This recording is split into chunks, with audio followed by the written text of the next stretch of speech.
नमस्कार। संतोष की रिपोर्ट में आप सबों का स्वागत है। और आज हम संतोष की रिपोर्ट में बात उस एफआईआर की करने जा रहे हैं जिस एफआईआर के सहारे ईडी क्या साधना चाहती है। जी हाँ, देखिए, जिस तरीके से एफआईआर हुआ है और ईडी जिस तरीके से लगातार बिहार सरकार पर दबाव बनाए हुए था, और इस दौरान बिहार सरकार के कई मंत्री और अधिकारी जिस तरीके से दिल्ली दरबार में दंड बैठकी कर रहे थे, इसके बावजूद भी जिस तरीके से एफआईआर दर्ज हुआ है, इसका मतलब क्या है? देखिए, ये समझने वाली बात है। डबल इंजन की सरकार है और उस डबल इंजन की सरकार में जो कुछ भी बिहार में हो रहा है वो अपने आप में अप्रत्याशित है। जहां कहीं भी डबल इंजन की सरकार यही रही है या सिंगल इंजन की भी सरकार रही है बीजेपी की, ईडी और सीबीआई का हस्तक्षेप नहीं के बराबर रहा है। बिहार पहला राज्य है जहां सरकार में दोनों साथ हैं, फिर भी ईडी और सीबीआई बड़े ही मुखर तरीके से ऑपरेशन चला रहा है। क्योंकि ये जो एफआईआर है, जिस एफआईआर को लेकर पिछले 4 महीने से खींचतान चल रहा था और जिस अंदाज में ईडी लगातार दबाव बनाए हुए था, समझ से परे लग रहा है कि आखिर हो क्या रहा है।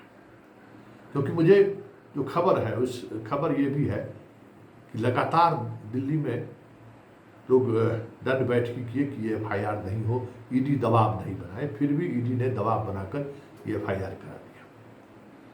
आखिर इस एफआईआर के सहारे ईडी साधना क्या चाहती है?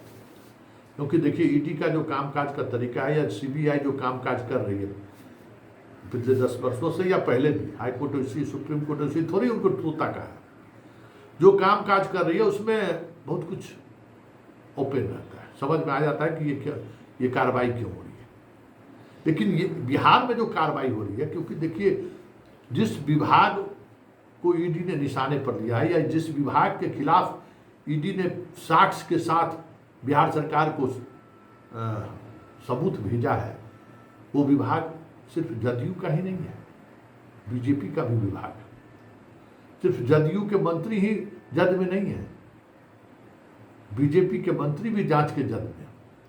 क्योंकि अगर उनके प्रधान सचिव अगर निशाने पर आएंगे तो मंत्री कैसे बच सकते हैं? क्योंकि जो भी खेल हुआ है वो टेंडर में जिस तरीके से, एक बात है कि टेंडर में जिस तरीके से मैनेज करने की कोशिश हुई है वो तो अपनी जगह है। जरा देखिए, अगर बात आगे बढ़ी तो देख लीजिए जल संसाधन मंत्री कौन कौन हुए,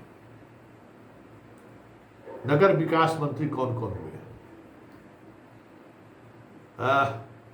स्वास्थ्य मंत्री कौन कौन हुए। जरा फहरिस्त देखिए, कहने की जरूरत नहीं है।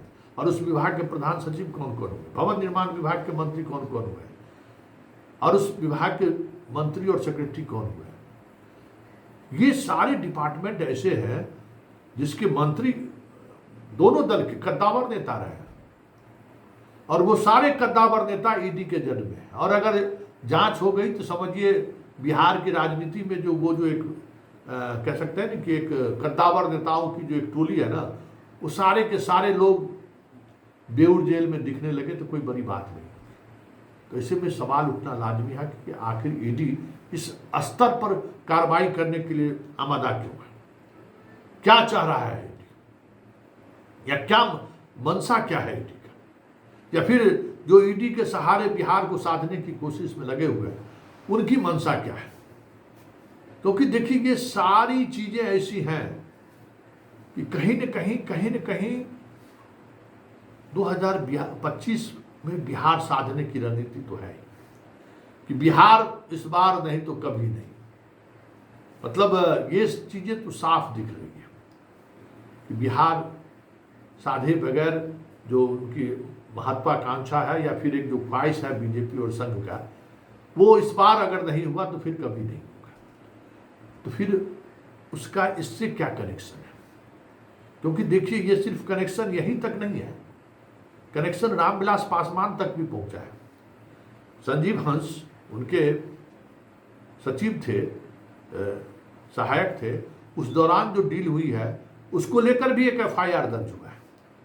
और रामविलास पासवान का नाम आने का मतलब है कि लपेटे में चिराग भी आएंगे, कोई रोक नहीं सकता है, क्योंकि उस तरीके से जांच का मतलब कोई नहीं है। मतलब जांच उस दिशा में अगर बढ़ रही है तो रामविलास जी तो इस दुनिया में अब नहीं है, संजीव हंस जेल में ही है। तो फिर ये जो पैसे का जो लेन देन हुआ है या जो कुछ भी हो रहा है वो कहीं ना कहीं बड़ा कुछ न कुछ संकेत दे रहा है।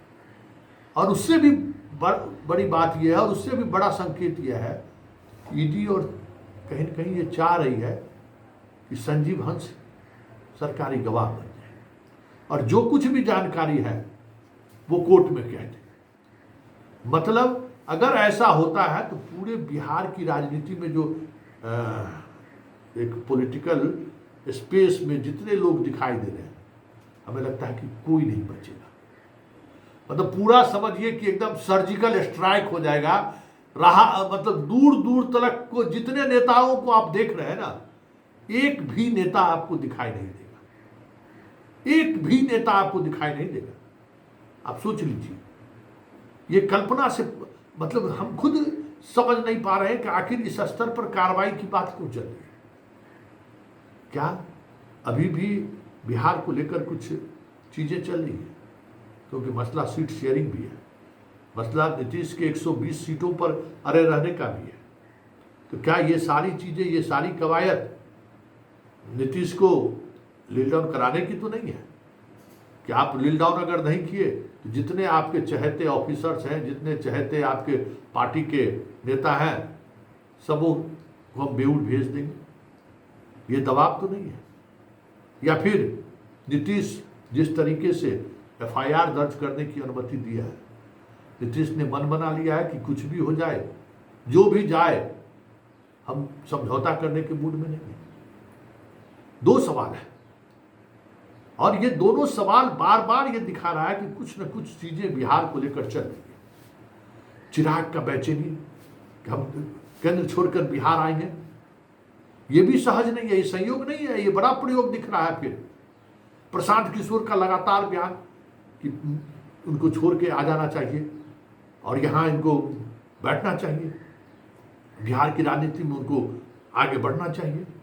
ये सारी कवायद, जो पॉलिटिकल कवायद चल रहा है, वो संयोग नहीं है, बड़े स्तर पर कुछ न कुछ खेल हो रहा है। और अब उस खेल में देखिए, चारा घोटाला हुआ तो लालू जी गए, उसके बाद जगदीश शर्मा गए, मतलब 7-8 पॉलिटिशियन हमको लगता है गए होंगे, 10-12 IAS अधिकारी से लेके पदाधिकारी लोग गए होंगे। लेकिन ये अगर बातें अगर खुली तो अब तो भाई कोई बचेगा ही नहीं।